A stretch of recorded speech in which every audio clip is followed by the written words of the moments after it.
Puji nama Tuhan, selamat pagi, selamat berjumpa lagi saudara-saudara yang dikasihi Tuhan. Jumat 25 Agustus 2023, kita harus mengagumi kesetiaan Tuhan yang setiap hari memperhatikan dan peduli kepada setiap umat kesayangannya. Renungan hari ini berjudul Dampak Perbuatan Kecil. Kita akan membaca satu ayat dari kitab Amsal pasal 19 ayat 17, demikian bunyinya. Siapa menaruh belas kasihan kepada orang yang lemah, memiutangi Tuhan yang akan membalas perbuatannya itu. Saudara-saudara, ada satu kisah dari seorang bapak yang pernah menjadi supir taksi beberapa puluh tahun yang lalu. Beginilah kisahnya. Banyak di antara penumpang yang selalu menceritakan pengalaman hidup mereka kepadaku. Ada yang membuat aku kagum dan tertawa, tetapi ada juga yang membuatku menangis. Dari semuanya, tak ada yang lebih menyentuh hatiku selain kisah seorang wanita tua yang sudah tidak mempunyai keluarga lagi. Malam itu aku menerima panggilan telepon untuk menjemput seseorang. Aku mengira aku akan menjemput seseorang yang baru saja berpesta dengan teman-temannya, atau mungkin seseorang yang baru saja bertengkar dengan kekasihnya. Aku tiba pukul 2.30 di sebuah apartemen sederhana. Dindingnya terbuat dari bata. Apartemen itu gelap. Hanya ada satu lampu depan yang menyala. Melihat situasi seperti itu, banyak taksi yang enggan menunggu lama di situ. Saya berjalan menuju pintu dan mengetuk. "Sebentar lagi," jawabnya.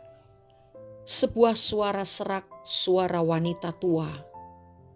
Aku mendengar bunyi koper yang diseret. Ternyata benar, seorang wanita tua bertubuh kecil dan berusia sekitar 80 tahun. Apartemen itu nampaknya seperti tidak pernah ditempati selama bertahun-tahun. Semua furniture ditutup spray. Tidak ada jam dinding, ruangan penuh barang yang dipak. "Bisakah kau membawakan koper ini?" katanya.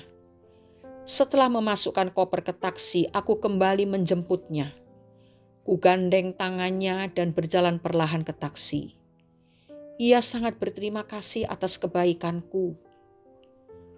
Setelah duduk, wanita itu memberiku alamat yang dia tuju. "Aku ingin melalui pusat kota," pintanya. "Tapi rutenya akan panjang," jawabku. "Tak mengapa, aku tidak tergesa-gesa. Aku dalam perjalanan ke panti jompo.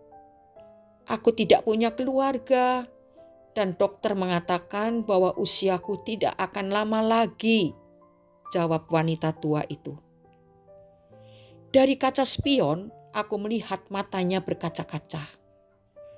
Saat itu juga, tanganku mematikan argo, dan aku membawa taksi melalui pusat kota. Ia menunjukkan padaku bangunan di mana ia pernah bekerja sebagai operator lift. Ia juga menunjukkan tempat di mana ia dulu suka menari ketika masih gadis, juga tempat di mana ia dan suaminya tinggal ketika baru menikah. Terkadang ia menyuruhku berhenti di tempat tertentu, dan ia memandangi tempat itu tanpa berkata apa-apa. Akhirnya ia berkata, "Mari kita pergi, aku lelah." Tak lama kemudian kami tiba di alamat yang dituju, sebuah panti jompo. "Berapa yang harus kubayar?" tanya si perempuan tua itu. "Kau tidak perlu membayar apa-apa, Ibu. Masih ada penumpang lain," demikian aku menjawabnya. Aku memeluknya, lalu aku pergi. "Oh, kau telah memberikan kebahagiaan kepada seorang wanita tua," katanya lagi. Aku tidak berpikir bahwa apa yang sudah kulakukan padanya cukup penting bagi dia. Karena kita sudah terbiasa berpikir bahwa perbuatan-perbuatan besarlah yang memiliki arti. Tapi malam itu, aku menyadari bahwa sesuatu yang besar dan indah seringkali terbungkus dalam apa yang dipandang orang sebagai hal yang kecil, yang sepele. Mari lakukan apa saja, sekalipun itu hal yang kecil. Karena itu akan membuat orang lain merasa bahagia, sehingga kita pun akan diberkati. Galatia pasal 6 ayat ke-9. Janganlah kita jemu-jemu berbuat baik, karena apabila sudah datang waktunya, kita akan menuai jika kita tidak menjadi lemah. Biarlah perbuatan baik kita keluar dari hati yang tulus. Biarlah kita memiliki hati seperti hati Yesus, yang suka mempedulikan orang lain, yang suka menolong orang yang membutuhkan pertolongan. Hal yang kecil sekalipun, kalau dilakukan dengan penuh kasih dan ketulusan, itu berharga di mata Tuhan. Dan untuk itu, Tuhan menyediakan upah, walaupun kita tidak pernah melakukannya untuk mengejar upah. Tetapi Tuhan tidak pernah berhutang kepada siapapun.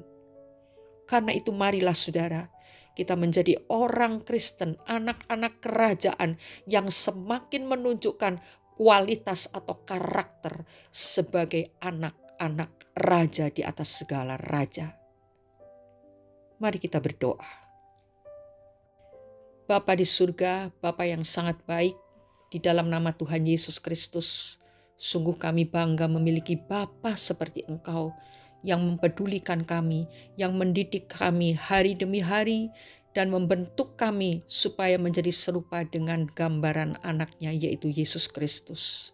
Bapa, tolong beri kepekaan kepada kami untuk melakukan kebaikan kepada sesama yang ada di sekeliling kami, kepada orang-orang yang kami temui yang sungguh-sungguh membutuhkan pertolongan kami.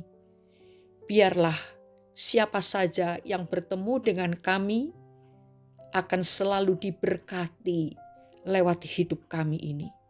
Pakailah kami Tuhan bagi kemuliaan-Mu selagi kami masih memiliki kesempatan dalam dunia ini. Kami mau mempergunakannya supaya hidup kami menjadi berkat. Terima kasih Bapa. Hidup ini adalah kesempatan. Kami mau lakukan dan memakai kesempatan itu dengan sebaik mungkin. Di dalam nama Tuhan Yesus Kristus, kami sudah berdoa dan bersyukur. Amin. Jangan menunggu sampai kita bisa melakukan hal-hal yang besar, tetapi segeralah mulai dari yang kecil, tetapi berdampak besar. Selamat beraktivitas. Anak-anak kerajaan akan memancarkan sinar kemuliaan dari Raja di atas segala raja. Tuhan Yesus memberkati kita semua, dan apapun yang kita lakukan dibuatnya berhasil. Haleluya. Amin.